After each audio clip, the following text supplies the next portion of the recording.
Good morning, everybody. Happy Tuesday. Happy November 1st. I don't even know how that's possible. We have a serious question later on during trivia about if we can play Christmas music yet, but it's also NFL trade deadline day. So will we have breaking news? I don't know, but you're going to want to stick around and hang out with us just in case we might possibly have some. Jake, how are you this morning? I'm good. I'm, busy on the back end as always. For the people that don't know, I'm always running the show behind the scenes. And days like this, you get to see the chaos because it's a chaotic day while I'm on camera, so it's fun. Yeah, Jake, we appreciate all that you do. D-Mac, how was Halloween? How did handing out candy go? My wife is amazing. She did such a spectacular job.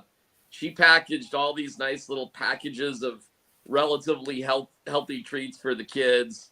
So no candy. We had bubble gum, but we had no candy. But we had other treats, and it's an interesting expression when you just are handed a pre-packaged. I mean, there's more than one thing in there, which is cool, but there's no Reese's or anything, which I don't know how the kids, and it's odd to just be handed a little bag of, snacks.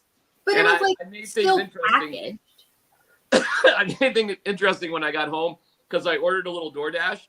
And so somebody brought us things on Halloween while everybody else was trick-or-treating. So we gave the excellent, hardworking DoorDash delivery person a bag of snacks. I clearly appreciated it. We handed out candy at our house. We ran out of candy within the first ran out? We ran out in the first hour. Okay, here's my thing. Real quick, let me go on my rant. When I used to do it, either you got the candy handed to you or you took one piece of candy unless they told you differently. The kids in my neighborhood just take handfuls and handfuls. I saw little girls that were taking like 5 or 6 pieces of candy, and I was like, whoa, where's the Halloween etiquette here? Because apparently my parents either didn't want me to get candy or it's just not talked about anymore. I'll tell you, to defend my wife and to support your point, to actually put all of these prescribed candy for one person in a little baggie, That's it. This is what you get. And let me tell you, in terms of passing it out, it is remarkably efficient because you just sort of hand one out at a time and there's no debate, there's no fuss, there's no muss. I think my wife is kind of onto something, and it doesn't have to be all healthy stuff in there. It could have been, horrible junk food. I mean, you could have done that, and then you would have avoided all that crap. I know, seriously. How much candy do you think a kid should get? Well, it depends. One piece. The little mini, Reese's peanut butter cups, the mini ones I'm talking about, not the ones that are like this, but the mini ones, 2 or 3. But if it's a big thing, then 1. Maybe 2 if you ask nicely and I'm in a good mood and I still have candy at the end of the night. But my goodness, take it the first 2 people I saw, they were just grabbing in honks, and I was like, Rachel, there's $10 right there. All you have to do is get a bunch of little baggy things. I mean, it takes 10 minutes to fill up the little baggies, and then you just pass out the baggies and it's over. It's actually a pretty damn good idea by my wife, I think. I agree with you. Okay, well, we'll move on from my Halloween debate. Although Troy would like to say thank you. He said your nieces was adorable, and happy birthday to her. My niece turned 7 yesterday. I can't believe it. It was also our very own James Marilat's birthday. So if you want to go harass James on Twitter and tell him happy birthday too. But NFL trade deadline, everybody's wondering what's going to happen. Do either one of you think that Bradley Chubb will no longer be a Bronco after 2 p.m. today, D-Mac? I do not think he will be a Bronco. Everything that George Paton has done leads up to this trade today. Keeping and Adam Schefter on our show said there was a first round draft pick and a package. So there was other things involved too that was sitting on George Paton's desk. It would be irresponsible and a bit incompetent if George Paton would do all this other work and then at the last second change his philosophy. If they really wanted Bradley Chubb, they could have signed him to a deal at any point, guys. They could have signed him to a deal, say, 2 weeks ago, if they really loved him. They have put Bradley Chubb through the mental grinder. Now, Bradley Chubb's going to come out just fine. Don't worry about Bradley Chubb. He's already making $12 million this year. He'll make $20 million next year and for years to come.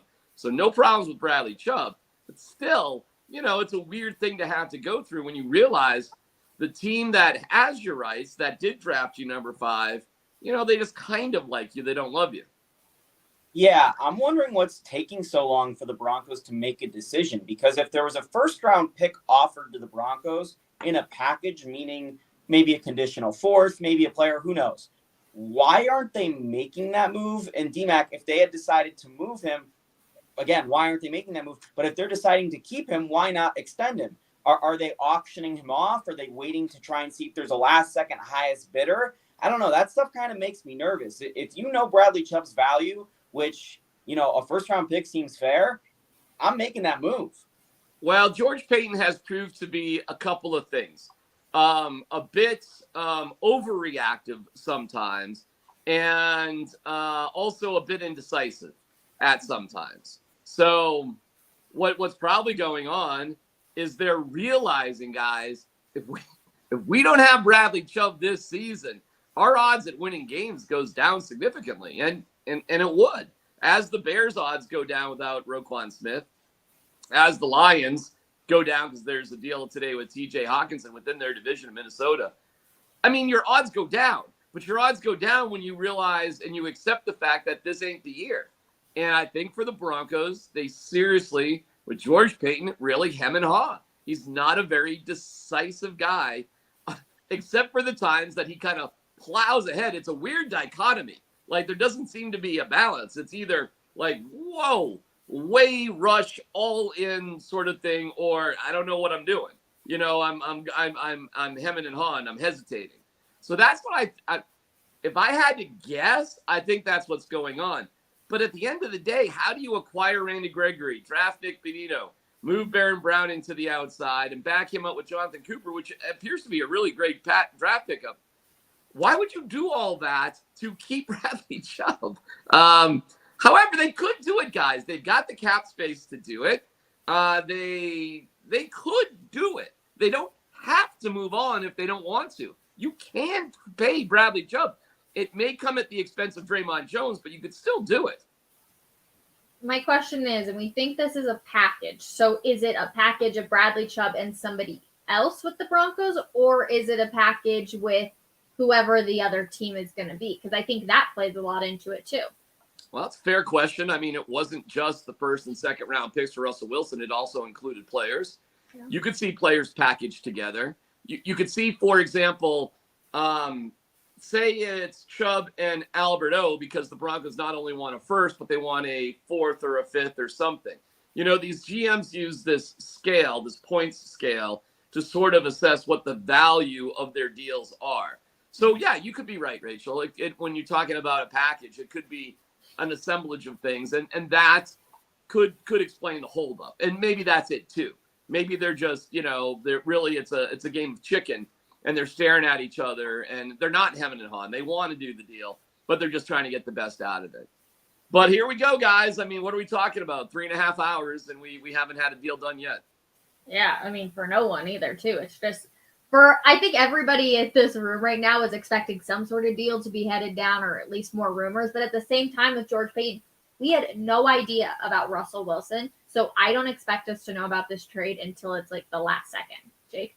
Yeah, a lot of smoke has come out around this deal, though, which indicates some sides are leaking something. And kind of the feeling I'm getting is the Broncos are leaking stuff, because it doesn't hurt them at all to leak that a first-round pick is being offered for Bradley Chubb. It might get some team to move the needle on that. What will look bad is if they do not end up getting a first-round pick for Bradley Chubb after they say that. What I will tell you, though, is DMAC kind of indicated this. George Paton has already made his mind up that Bradley Chubb is not going to be a long-term future, a part of the long-term future for the Denver Broncos with all the moves that he's made. Yes, they can keep him around another year pretty easily with a franchise tag, but the way the Broncos are kind of operating this indicates that Bradley Chubb will be moved at some point, and this is the time to sell at your highest point. So if we want to talk about George Paton being some great GM, thinking 4 steps ahead of other GMs and all these draft picks, today would be a time where we would see that. And to your guys' point, a package including players going back both ways or whatever it might be, rarely in the NFL do we see a trade in which both teams trade players in season for each other. So I'd be shocked if the Broncos are getting players back. I would say, yeah, maybe Bradley Chubb and Melvin Gordon Although I'd be surprised if it's Melvin Gordon at this point they kind of need him. Although D-Mac's going to say they don't need him to do anything. They're not making the playoffs, and I'd agree with you. But there's something that they kind of feel like they need there. Well, listen, hey, first of all, I'm not against winning. Like, but do you really think they're going to playoffs? And I think precedent is important. So if you want to look at a very positive precedent, look at the Philadelphia Eagles last year, who started 2-5, and Nick Sirianni, took away the play calling from himself, and they did finish the season 9-8. They found another blueprint for success. So listen, while it would be a lot inconsistent with your past philosophy, you've got to be willing, I suppose, to change if you want to. Listen, it's highly unlikely that you get to the playoffs this year. Okay, highly unlikely. But that doesn't mean you can't set some sort of standard for how to win. And that's what the Eagles did last year to set things up. If you just plow ahead and lose the rest of the year, I mean, if you go 5-12, guys, you only go 2-7 for the rest of the year, which is very possible based on what they've got coming up. You don't have any consistency, do you? You'll end up blowing up everything else, and then you'll look really foolish for hanging on to Bradley Chubb. I mean, you'll look like morons for hanging on for him if you stink like that. And let me just say, D-Mac, real quick, sometimes it does help a team to go 4-13 because they'll end up with a top 5 draft pick and they can turn around their franchise. Broncos don't have a first-round pick. It doesn't hurt them at all to win these games. It only helps them set a standard. We go down this path too of what it takes to get a quarterback, the sacrifices you actually make. And for what, it took to get Russell Wilson was just increasingly extraordinary. And this is one of the results, by the way, that, and there will be other decisions that will happen as well. I mean, it already has happened. The Seattle Seahawks used the number 9 pick for Charles Cross, their starting left tackle. Well, I mean, what would the Broncos have done with that number 9 pick? Who would that have been this year? Who would it be the next year? Never mind that, but also number 2 pick. Now, Nick Bonito looks all right, and he's doing better and better, so okay. We're not stopping the presses yet on Nick Bonito, but he's looking okay. But you gave that up too, and you gave up a number 2 next year. So the expectations for Russell Wilson, guys, have to be extraordinary, have to be remarkable. It can't just be acceptable. It can't be average. We all should expect much more out of Russell Wilson. And if you don't get that, you're going to lose other big parts because of it. And Bradley Chubb is one of them. And by the way, you did make a decision. George Paton did make a decision of Randy Gregory is more than Bradley Chubb. He made that decision. You got to live with that too. Why do you say that, real quick? That's who he paid. That's who he paid for a longer deal. That's who he's committed to. For Randy Gregory, his contract is much more about the future than for this year. It always was. But don't forget, guys, the Broncos could have made an attempt to re-sign Von Miller if they wanted to. And from all indications, Von would have come back here. But they were done with Von because people wouldn't pay for the Halloween party, I guess. Foolishness like that. So then you get Randy Gregory and you find out after you agree to a deal for Randy Gregory, you find out he needs shoulder surgery. And you could have backed out right then and there. The Broncos didn't realize it was that bad when they did the deal for him. They found out later. And you agreed to go through with it. Okay, talk about a risk. Randy Gregory's missed more than half of the games that he could have played for a variety of reasons, okay? The guy just has not, for a bunch of reasons, been able to withstand the rigors of an entire NFL season. He hasn't. But yet you went with that guy. Now, a fair point is Bradley Chubb. How does he handle injuries? I mean, he's had a ton of them over time, too. Listen, you got to deal. I'm talking, as I talk this out loud, you got to trade Bradley Chubb, okay? This is actually kind of a no-brainer. There really isn't much to think about right here, right now. Here's my question, and here's my only concern with it. one on your point, D-Mac, is why can't you have two dynamic pass rushers in Bradley Chubb and Randy Gregory on one team? And maybe they were looking for that after they got rid of Von Miller. They thought, hey, Randy Gregory maybe can help fill that role a little bit, yada, yada, yada. But my thing is, what's your confidence level in the fact that George Paton can bring in somebody better than a Bradley Chubb with a first-round pick? And Jake, we'll go with you first. Well, it's not about bringing in somebody better or even someone of equal value. It's someone that is going to be better value than their contract's going to be. One of the sacrifices DMAC was mentioning and talking about getting Russell Wilson is that you need to become cheaper everywhere else on the field when you sign a quarterback to that deal. And one of those places that you could get maybe cheaper is defensive end and that edge rusher. So if the Broncos can get 80% of what Bradley Chubb offers you on a rookie contract, that is actually more valuable to the Broncos than Bradley Chubb, who will be making millions and millions of dollars. So the Broncos need to find ways to save money. And one of those ways is flipping veteran players for draft picks in seasons that are already lost. What I want to ask DMAC is the guys got back from London. Yesterday was Halloween. Who threw the party that caused the drama last night that's going to get someone traded today out of left field? Well, I think the Broncos have stemmed that tide, Jake. And if you want to dress up as a goofy character, have some fun at a company party, hey, the more power to you. I saw a video the other day of Bill Belichick dressed up as a pirate at a roller skating party from years ago that Randy Moss put together. I'm not against that. I was against the optics of being distracted by just taking it too far. There's things that are okay, and then there's things that are too far, and you kind of don't know them until you see them. So the Broncos they just went too far, and they got unfocused, and it created this wild fracture. One year, Chad Kelly's getting bashed over the head at 3 a.m. with a vacuum cleaner tube that led to all sorts of problems, by the way, internally. And the next year, Von Miller's throwing a Halloween party, and nobody really wants to go. And then nobody really wants to pay for it. And he should have canceled it. And that was a weird one, too, because Vaughn supposedly wanted to cancel it, but guys said, no, you can't. Well, Vaughn, be the adults in the room. If you want to cancel it, cancel it. And that created some sort of rift that not only did they got value for him, true, but they also didn't bring him back. And you don't bring back Von Miller because you want Randy Gregory? That's weird to me, guys. When you have the money to do it. So I don't know what to say, man. It's been a frustrating role for the Broncos here because they have been so indecisive about how they want to operate.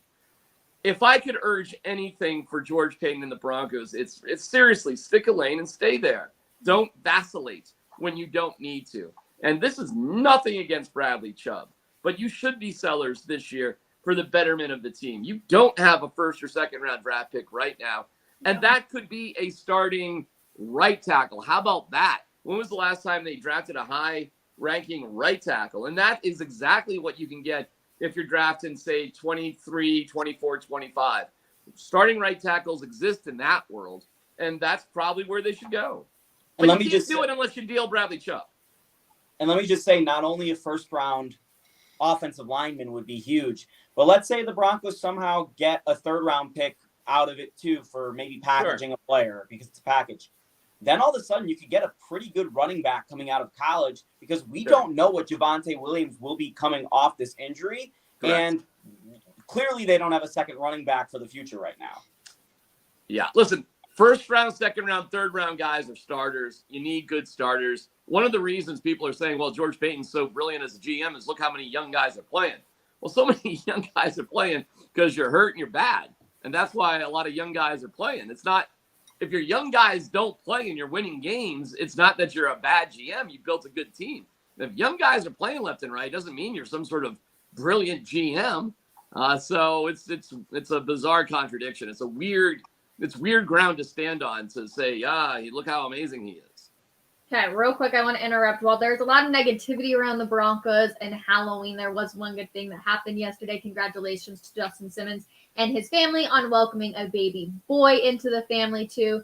So Kyler Eli Simmons was born yesterday morning at 4:32, Wow. just after Justin was able to make it back from London. So huge congratulations to them. But as we look ahead, continuing the trade deadline, seeing if there's going to be any breaking news coming out of it. Thanks everybody for hanging.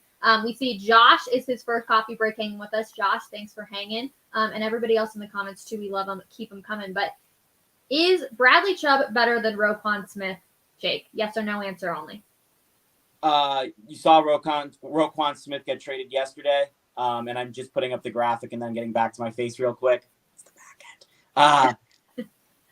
Roquan Smith is better than Bradley Chubb. That's the simple answer. D-Mac? Different positions, but ultimately he's a more impactful player. Okay, so they got a second and a fifth for Roquan Smith, which makes it very hard for me to believe that if it's just Bradley Chubb that they can get a first. Anyone else? Well, and then we go to relative value. There's just, a better football player, but you have to compare apples to apples. They do play two different positions. Yes. And outside pass rusher is just a more valuable position at the end of the day than linebacker, period. So, that is the hugest issue I have in all these debates when I point out that a quarterback is more valuable than a cornerback, no matter how good the cornerback is at being a cornerback. If the relative value to a quarterback, it's a joke. The greatest cornerback at his highest level is only somewhat equal to a below average quarterback. That is how vast the difference is between the two. And what I will say too is we can't really compare the Bradley Chubb trade to the Von Miller trade because of where they were in their contract status. Bradley Chubb can be signed to a long-term deal. He can be franchise tagged. Roquan Smith is from the same draft class. So at least there we can compare the where they are in terms of their contract status and their age. But one is a premier position in the NFL. One's an important position in the NFL. So I think Bradley Chubb, even though worse, wow, hold on. What we got? Brooklyn Nets have just fired Steve Nash. Oh. Sorry, that's huge news. But yeah. I did have some anxiety right there. I was like, oh no, here it comes. Okay, well, that's still some breaking news. I get the big notifications. Hey, Jay, keep us up to speed. Keep us up to speed about what the Milwaukee Brewers are doing at second base if it happens during the show. Well, the White Sox have just hired a new manager, too. Oh, please tell us all about it. Continue, Jake. Continue. Carl! Sorry, my eyes are everywhere. Carl! No, one's a premier position, one's an important position. Roquan Smith is a great player, has been a better player than Bradley Chubb over his NFL career thus far, but you need guys like Bradley Chubb, and you need multiple guys like Bradley Chubb if you are to win a Super Bowl. We saw the New York Giants win 2 Super Bowls in the last 15 years simply because they can get to the quarterback with 4 pass rushers, and they didn't have to blitz people. That is a recipe for success in the NFL. I know it goes back to this package. I just don't see just Bradley Chubb getting a first-round pick. I just don't see it happening. So who are you packaging with? If you're sending another player with Bradley Chubb, who are you sending? Jake, go ahead. Alberto, you can do whatever you want with him. It doesn't make a difference to me. But does anyone want Alberto? Well, if it's the difference between a 4th-round pick and a 3rd-round pick, and that's what they're arguing over or whatever, sure. It doesn't really matter what you're getting back for Alberto at this point because he's of no value to you. And you're right. Other teams see that he's of no value to you, so you're not going to get a lot back. The thing is, he's still 6'6" and runs a 4.4 40. So other teams are going to find value in that.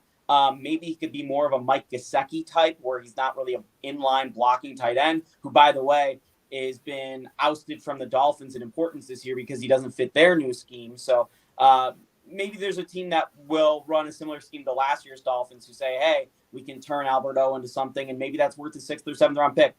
Personally, I think that the Broncos could move on from Melvin Gordon if they can get anything from Melvin Gordon back. Latavius Murray is fine. Doesn't really matter what you're doing at running back at this point. I would just pile as much draft capital as you possibly could going into next year because, again, you need cheap starters across your team because of how much money Russell Wilson's going to make. There's some other guys you could look at with the Broncos and say, hey, you can move them. I personally wouldn't be against moving Jerry Jeudy or Cortland Sutton, to be honest with you. Especially because whoa.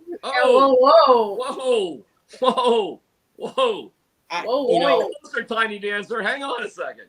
The one thing that is working is Jerry Jeudy and KJ Hamler. It's literally their top. That's why I say maybe you can move on from Cortland Sutton, not Jerry Jeudy, is because he is on a valuable wide receiver contract, though you are still paying him a lot. Now, you'd be making a huge bet on Jerry Jeudy, who's been unreliable, but I don't think Cortland Sutton and Russell Wilson have found a connection, and I don't think Cortland Sutton's the right wide receiver to play for Russell Cortland Sutton doesn't have – his contract is bad, and his ability isn't good enough. He's just not a very good option. So nobody's going to take that on. I'll give you somebody that's a wild card in that scenario, and that would be Dalton Reisner, who has an expiring deal, and we don't know if the Broncos – if they want to flavor something, they need to do it with somebody that they're not counting on maybe and has an expiring contract. Jeudy and Hamler don't have expiring contracts. Neither does Cortland Sutton, but Reisner does. And Reisner's been, it's up and down. I don't know if he comes back here. That being said, the multiple player thing is unusual. Usually it's combined with draft picks one way or the other. So I actually would not expect somebody else to be tagged on to the deal. I do think that is a crazy wild card, though, in terms of a possible trade, would be Dalton Reisner. And I don't know everybody's, of all the contending teams, their offensive line needs. A lot of teams do have them. It's just a tricky thing to sort of break down and understand team by team. And I'm not predicting it or expecting it. I'm just saying it's a little bit of a wild card. It's just a name to keep your eyes on. That's all. Is anyone else getting a little bit of anxiety, though, that it's almost 11 a.m. and nothing has happened? So there's only No, I mean, either they do it or they don't. I mean, I'm not worried about it. I'm not concerned about it. I don't hate Bradley Chubb. I mean, I'm telling you, if Bradley Chubb is on the team, you have a better chance to win. And so, okay, it doesn't make sense with everything else they've done, but they've been inconsistent. By the way, I did do a little research study about George Paton because May said he knows what he's doing. And then me and Mace yelled at each other for like 20 straight minutes on coffee break yesterday. And I felt a tad bad about that. And I think I might have even threatened to fight Mace at some point, which is really immature. And that's bad on my part. And frankly, I haven't fought anybody since 5th grade when I took down Travis Doty for picking on Richard Young. But listen, it was a week of detention that I can't get back in my life. And yeah, it was a little creepy that the janitor took us into the basement of the elementary school to show us his canoe. That's probably not something that would ever happen, moving forward. It did happen then. There was nothing bad that happened, but it sounds creepy. So all of that being said, I looked at George Paton's draft picks from last year and this year and compared them to the draft pick that was taken directly after, like the one pick after, to see how George Paton did, apples to apples. You got this player, how's that player? And you know what? Mace was kind of right. I looked at it fairly, and it was 50-50, which was amazing to me that after all those draft picks in 2 different years, it was actually dead even who got the better deal. It was literally a 50-50 split. So I would say George Paton is an average GM. That's exactly who we have. We don't have a below average GM. We don't have an above average GM. We have, when it comes to the draft, a competent average GM. That's who he is. So I guess he kind of knows what he's doing. I would hope so. I have so many questions about your detention, but I guess we'll save that for another time. Sure. Well, that's shocking, T-Mac. Jake, for you, when you look at what George Paton has done, what's your confidence level with him? I think he's okay. Like, I'm with D-Mac. He's middle of the road. He's not amazing. He's not terrible. But I think this is an opportunity for him to turn over the roster and do something with this team that would put them a step forward.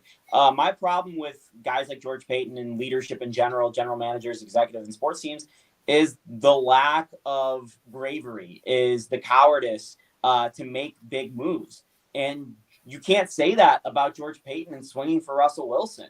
You honestly can't say that about him. Well, there's I don't. But okay. Jake, what's the difference? What's the difference between bravery and desperation? Well, and I was about to say that there's 2 ways to look at it. Is it's brave to go out and make that move, but there's also a lack of strength and determination in yourself to get a quarterback in the draft or get someone who might be like, overlooked by another team that you're going to give a shot to, because you're doing what is the easy thing, what anyone on their fantasy team just making trades on Madden would do. So that move, as someone would say, is a bold move. I don't know if that shows a lot of bravery or cowardice. I think it's just kind of a middle of the road move. Where I see as a sign of maybe not the best GM in the world is there were signs that Russell Wilson's game was declining, and they gave up far too much for a declining quarterback.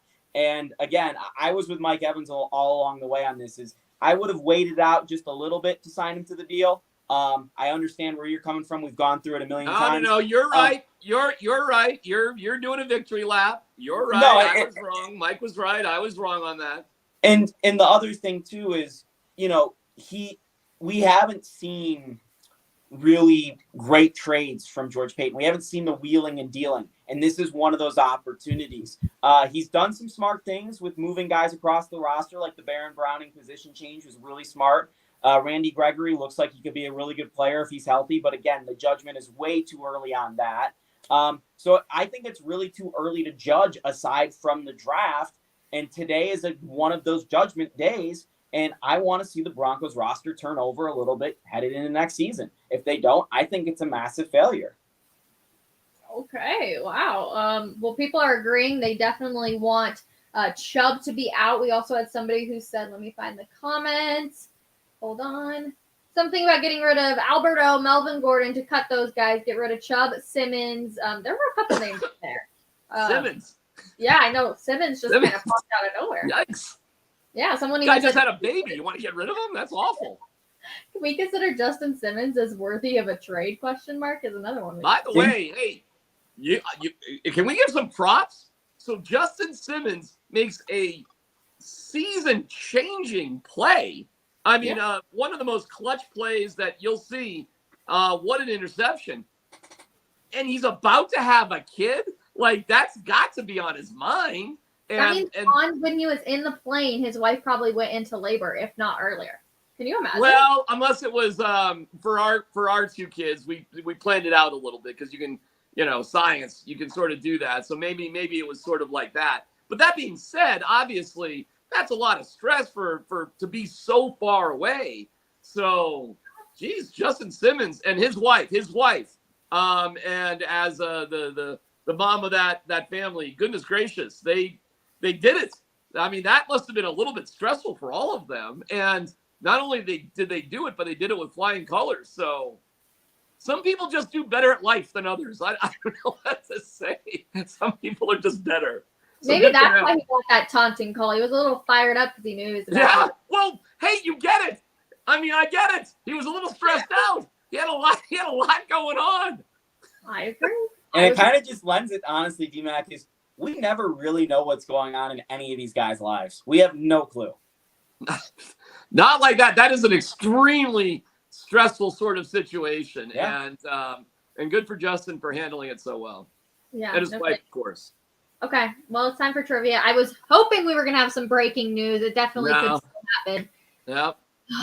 Like under 3 hours, everybody. And what's interesting about it, too, is a lot of people were linking Bradley Chubb to Miami. But Miami doesn't have the draft or the capital to do him. So they would have to cut somebody to be able to take on his contract, too. And there's not enough time to negotiate any sort of contract deals. So it's interesting. Definitely keep your eye on it. And of course, DenverFan.com will always keep everybody updated on everything you need to know. But here we go. Hold on one second. Oh, we got some people who are already in here. We love to see it. All right. Game pin 577-8370. Play Kahoot with us. Trade D-Mac, someone said Soon Steel, back-to-back champ, and D-Mac. I don't know why they're adding faces this time around. I actually chose that myself. Oh, okay. Yeah, I mean, it came automatically, but I changed it to the unicorn with a pirate patch because I'm into House of Dragon, and my favorite guy's got a pirate patch, and then just unicorns are cool. Okay, House of Dragon, not to get, like, we're not going to do any spoilers here, but the jump between things really pissed me off. But the last episode really did, it reeled me in. So I'm really excited. Also, Yellowstone starts up for this month again, and I'm really excited about it. So. Yeah, Dutton's going to be the governor. Woo! Get ready, Montana. I can't wait. I love that show. Okay, we're going to wait a few more minutes. Go to kahoot.it, enter in the game pin 577-8370. You can play with us. Last week, right, Jake, was the first week we had somebody who wasn't a staff member win? Yes, it was. And we'll see. I feel like I'm playing either with an advantage or a disadvantage. I'm playing on a laptop for the first time, so I have to change things up in my process. Maybe a tip for the Broncos: after you take an L, you change things up. You look at things. You evaluate everything. Okay, so, yeah, that's true. I will let everybody know this is going to be about speed. So just get ready. It's going to be completely about speed. All right. So get your fingers ready. We'll go ahead and we'll get rolling with this. Get them ready. Today's topic is, have you been paying attention to us here on Coffee Break? We have a lot of familiar faces on here, so let's get rolling. How many players on the Avalanche team are from Finland? Is it 1, 2, 3? Oh, that's a trick question. That's a little bit of a trick question. How many? We'll see if you got the right answer there, Rachel. Yeah. Because they did something at the last second. They did. Okay. Gotcha, Rachel. I respect 3 it. players, indeed. Okay, next one should help people out. Oh, Jake's got those fast fingers. All right, which player is not from Finland? I got him. Look at you, so quick there, Rachel. You're being tricky. You picked that up. That was hey, good for the Avs, by the way, for adding Annunen, a third goalie. They don't have to do that. He was with the Eagles, so that's a pretty cool move that they did choose to bring him on the trip. Yep, exactly. Okay, so Gabe Landeskog is from Sweden. All right. Shap stays ahead, and D-Max, Steven or Stefan? I want to know which one it is. Coming in third. Okay. Which Broncos player welcomed the little boy once they arrived back from London? Oh my God. Be quick. I know. Jeez, I'm not fast enough. Be quick. I do wonder if playing on your computer gives you a bit of an advantage because your internet's faster than your cell phone, right? But DMAC plays on his computer. Yeah, I'm slower. It's a little bit slower with my computer right here. But... Oh, just who the heck said Cortland Sutton? I have questions. Were you not hanging out with us earlier? Okay. Let's see. Why did the World Series Game 3 get postponed? This was supposed to be something we talked about today, everybody. I'm sorry I failed you. But if you've been paying attention at all to baseball, unlike myself. Would you write wind? What? COVID testing, wind, rain, or the wind didn't arrive in time. Oh, that's funny. It's kind of a combo. By the way, the World Series being played now in November is ridiculous. It's way too late. People are just not paying attention. It's just dumb. And this one's okay, D-Mac, because at least there was a lockout where it's like this wasn't planned to be as such, but yeah, this should never be planned. Play double headers. Get to it. Play in neutral site venues. I don't know. I mean, this is ridiculous. Play 130 games instead of 162. There's 10 million ways to make it better. Yeah, I'm with you. Baseball has just bored the audience to tears. Yep. Unfortunately, it's my favorite sport, but what can I tell you? It's boring. I'm with you. All right, next question. True or false? One member of the Broncos team is the first player in NFL history to score 2 touchdowns in London by different teams. Oh, True well. Or false? It's a fun stat. Mm-hmm. He's got to be the only guy who ever done it, right? At least in one season, right? Yep. Well, maybe. Oh, yeah. No, yeah, it had to be. I bet somebody else has done it over. I mean, they've been playing games there forever. Yeah. Also, Curtis, one season. I forgive you for joining. He said, I may have said Sutton. Sorry, just tuned in. Make sure you tune in early. We give you a lot of answers. Troy said, no back-to-back for me. Laying an egg. Oh, Troy. Oh, no, Troy. Oh, no. All right. Here we go. The London Tower is in London. True or false?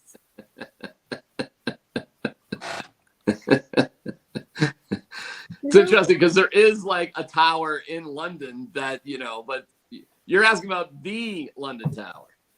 Yep, I learned something new last week when we talked about London, everybody. So if you've been hanging out with us for the past week, then you're going to know the answer. It is indeed false. Jake, where is it at? Well, you're talking about London Bridge, not London Tower, right? Oh, right. Oh, you're right. Oh, that wasn't. Oh, my God. Because London Tower is in London, even though Jake's right, Rachel. Jake is right. It's London Bridge. London Bridge is in Lake Havasu, Arizona. Oh my God, the London Rachel. Tower is in London. Okay, so I have to give everybody a freebie. My God. Jake, did you actually write true? I wrote false because I knew what Rachel meant. Boy, I should never be allowed. But D-Mac was on the same page. That is too good. All right, that's officially hysterical. Oh my God. London Bridge. That's a flag on Rachel. Look at us. I went along with it. I didn't even pick up on it.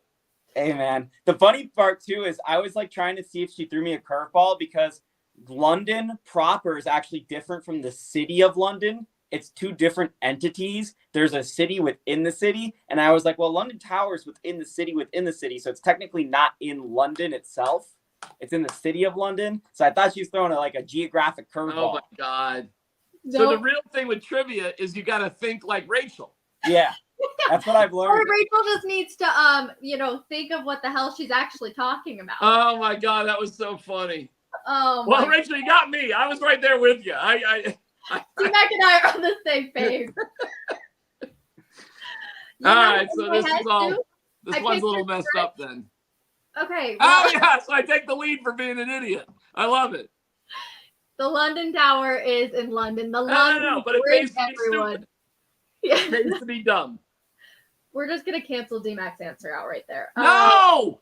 Christmas music can start on November 1st. No. Hell no. Whatever answer you want, I promise. It won't. No. It won't get flagged. My Lord. I have questions about this one. Hey Google, play Christmas music. See if it sounds good. I'm against it. We're waiting for. Okay, so some people say yes, some people say no. Okay, absolutely not, everyone. After Thanksgiving, Christmas can start. I know people that are decorating already. We need to discuss this. Yes. We need to discuss this. See, Rachel, for me too, I feel like I would be one to say earlier because Hanukkah a lot of the time starts right after Thanksgiving. So holiday music. But you're right. It's not holiday season really until after Thanksgiving. You got to give me third week of November through Christmas Eve. through New Year's Day. True. Okay, well, we have to take D-Mac off if he won. Steven, I still need to know if it's Steven or Stefan. Please let me know in the comments. Jake comes in. But D-Mac doesn't get it. If this is D-Mac. Nope, he doesn't get it. So we're just going to move up. Whoever was in fourth, this is, I don't know who your name is, but you get to be number 3 today. Yeah, guys. What can I say? Rachel shouldn't do trivia at 7:30 in the morning, but sometimes we just do it. Even when she's thinking about the London Bridge, she's apparently puts the word tower for something. Well, I'm out next Tuesday, but the Tuesday after that, hey, Google, stop. We might have to switch it up for the first time. You know what? That sounded stupid. I was trying to make it fun with the Christmas music. It's November 1st. That was just dumb. It is November 1st. Everybody enjoy your holidays as they come. That's what I like to say. Enjoy Thanksgiving. Are we big? What's the word I'm looking for? Turkey people? Or are we a ham person on Thanksgiving? You gotta be kidding me. Neither. It's Thanksgiving is the greatest holiday in the world. I'm not disputing that. Should be treated respectfully and always be turkey. Always. You can have ham too, but you got to have turkey. What, Jake? What are you, an anti-Thanksgiving person? No. Well, one, ham I don't eat because I'm Jewish, so fair. 2, Turkey. I grew up in Boulder, Colorado, and my mom's a vegetarian, so we didn't really have that much meat around the house. But I do love stuffing. I love mashed potatoes. I love mac and cheese. I love all the sides that come with Thanksgiving. I love watching football with the family. I love Thanksgiving. I have no problem with Thanksgiving. I'm just not the big meat guy. That's all. That's not acceptable. That's a lot of excuses, and it's not acceptable. Listen, what are we talking about here? It's one day, Jake. So wait, hold on a second. You're sitting down at your dinner table there for whatever. There's no turkey. There's no meat at all on the table on Thanksgiving? My dad normally would have Thanksgiving turkey, but no, it's normally a vegetarian holiday for me. I'm not gonna lie, the sweet potatoes, they're the best part. Yeah. Sweet potatoes are the best part. The only part of the turkey I actually like is the skin because it's all like crusty and kind of fatty. What is wrong with you people? Where am I? It's turkey. It's Thanksgiving. I'm not a turkey person. Everybody's a turkey person. How am I on a show and I'm outnumbered in regards to turkey on Thanksgiving? Questions then. People where am I? Let us know. I would say sweet potatoes, mashed potatoes. Turkey! Apple pie, Rachel. Apple pie. Oh, pumpkin. Well, yeah, if we get into Pumpkin dessert. pie. Oh my gosh. I'm trying to think. Corn. I love cornbread. Cornbread is a slap. Oh, I don't have cornbread on Thanksgiving. Cornbread's a good one. Yeah, but anyways, that's the area. Oh, the skin part of the turkey is the best. Jordan, I'm with you. Thank you very much for saying. Yeah, the whole turkey is awesome. No. The skin, the white meat, the dark meat, the leg, everything is great. It's a turkey on Thanksgiving. The only way I'm going to eat turkey on Thanksgiving is if the gravy is good that goes on top of the turkey. Listen, if I found out somebody didn't eat turkey, I would just tell them not to come to my dinner. I'm not going to sit there and be turkey shamed by some poser. And listen, I'm all for healthy eating, and you can be a vegan and a vegetarian. That's fine by me. Trust me, I can tell you the upside of all of it. But lighten up, Francis. It's Thanksgiving. Have some meat.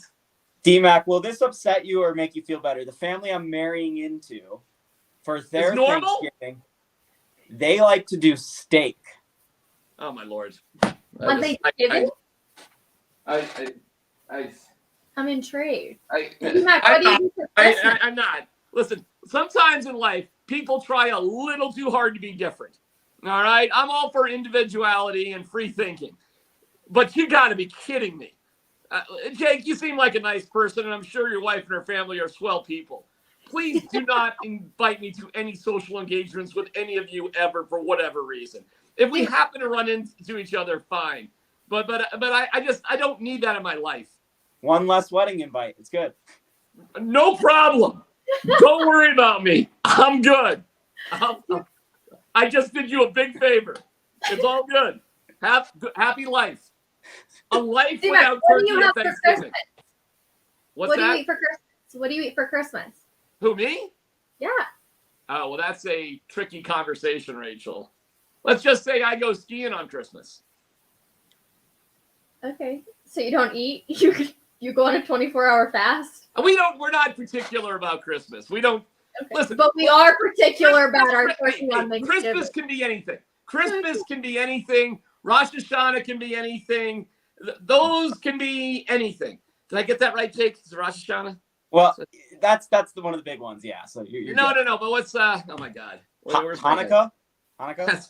That's what. Yes, Hanukkah. Sorry, I apologize. It's fine. It's really not that important of a holiday.